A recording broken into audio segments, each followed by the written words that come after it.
নমস্কাৰ। বহুদিনৰ বিৰতিৰ অন্তত আপোনালোকৰ মাজলৈ পুনৰ লৈ আহিছোঁ মোৰ স্বৰচিত প্ৰবন্ধ অহম ব্ৰহ্মাস্মিৰ চতুৰ্থ খণ্ড। দিনবোৰ পাৰ হৈ যাব ধৰিছে। গুৰুৰ আশ্ৰমত কেনেকৈ দিনবোৰ পাৰ হৈ যাব ধৰিলে গমকে নেপালোঁ। গুৰুমাৰ লগতে আমিবোৰ সকলো শিষ্য এটা পৰিয়ালৰ দৰে সুখ দুখ ভাল বেয়াত একেলগে আগবাঢ়িবৰ পণ লওঁতেই হেজাৰগৈ কেতিয়া এক হ'লো গমকে নেপালোঁ। এতিয়াতো আমি মুখেৰে কথা নকলেও হয়, আমি সকলোৱে সকলোৰে মন পঢ়িব পৰা হৈ গ'লোঁ।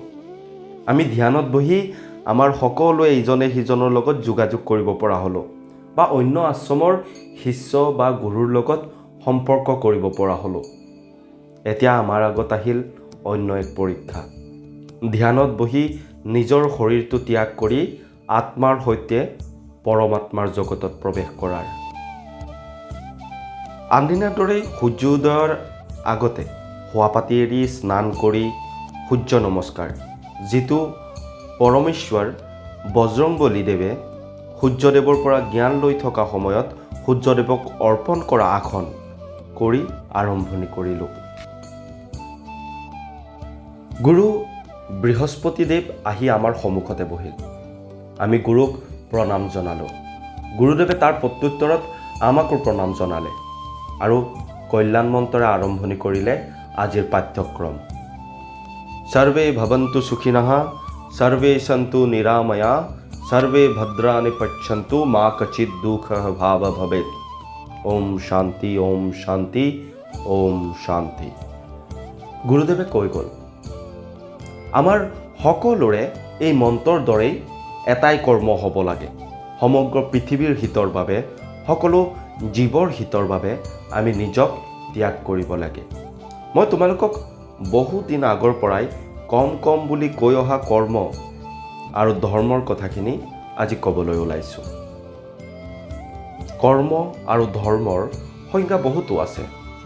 তাৰে বেছিখিনি তোমালোকে জানা, সেয়া বহুত নকৈ ভগৱান শ্ৰীৰামে কৰ্ম আৰু ধৰ্মৰ ওপৰত দিয়া সংজ্ঞাটোৰ ওপৰত কওঁ শুনা। ভগৱান শ্ৰীৰামৰ মতে কৰ্ম আৰু ধৰ্মৰ মাজত বহুত পাৰ্থক্য নাই। পাৰ্থক্য মাথো এটাই, সেইটো হ'ল কৰ্ম হ'ল সেইবোৰ কাম যিবোৰৰ বেয়া ফল তোমাৰ বাবে হেজাৰজনে ভোগ কৰিবলগীয়া হয়। ধৰা হওক তুমি সমাজৰ এজন আগশাৰীৰ ব্যক্তি আৰু তোমালোকৰ সমাজত কোনোবা এজনে কিবা এটা ভুল কৰিলে, যিটো ভুলৰ বাবে হয়তো দণ্ড তেনেই নগণ্য বা নায়েই, কিন্তু তুমি তোমাৰ প্ৰভুত্ব দেখাব গৈ সেই ঘৰখনক পাৰামানে অন্যায় অপমান কৰি আছা। তুমি ভাবিছা সমাজত এনে কৰিলে বা এনে সিদ্ধান্ত ল'লে সমাজ ঠিকে থাকিব, কিন্তু তোমাৰ বাবে হয়তো সমাজখন বা ঘৰখন হেজাৰ বছৰ পিছ পৰি ল'ব লগা হ'ল। সেয়ে এইটো কৰ্ম, ই কেতিয়াও ধৰ্ম হ'ব নোৱাৰে। আনহাতে ধৰ্ম হ'ল সেইবোৰ কৰ্ম যাৰ কোনো ধৰণৰ বেয়া প্ৰভাৱ সমাজত ৰৈ নেযায়। যেনে আগৰ উদাহৰণটোৱেই ধৰা, তোমাৰ সমাজত হোৱা ভুলটোৰ বাবদ তুমি ভালদৰে তাৰ ওপৰত চিন্তা চৰ্চা কৰি শাস্ত্ৰ পাঠ কৰি সেইমতেই দণ্ড দিয়া, বা যদি ভুলটো ভুলেই নহয়, তুমি তোমাৰ প্ৰভুত্বৰ পিছত নদৌৰি সমাজৰ ভালৰ বাবে চিন্তা কৰি কৰণীয়খিনি কৰা, তেতিয়া তোমাৰ বাবেই সমাজখন হেজাৰ বছৰ আগবাঢ়ি যাব আৰু অন্যায়ে সমাজখন হেজাৰ বছৰৰ বাবে চুব নোৱাৰিব।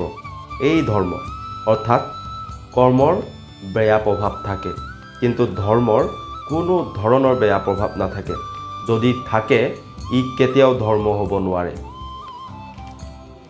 তাৰ লগতে প্ৰভু পৰশুৰামে কৈছে যে ধৰ্ম আৰু ন্যায়ৰ বাবে যদি কোনেও মাত নামাতে বা ধৰ্ম বা কৰ্ম মানে কি কোনেও নেজানে, তেন্তে তুমি অকলে হ'লেও অন্যায়ৰ বাবে থিয় দিয়া।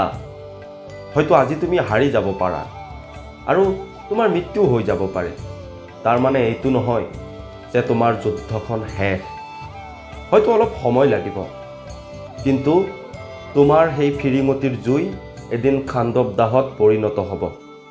সেয়ে মই তোমালোকক সদায় দৰে আকৌ কওঁ, ডাঙৰ মানুহ নহয়, এজন ভাল মানুহ হোৱা, এজন ভাল মানুহ। ধন্যবাদ।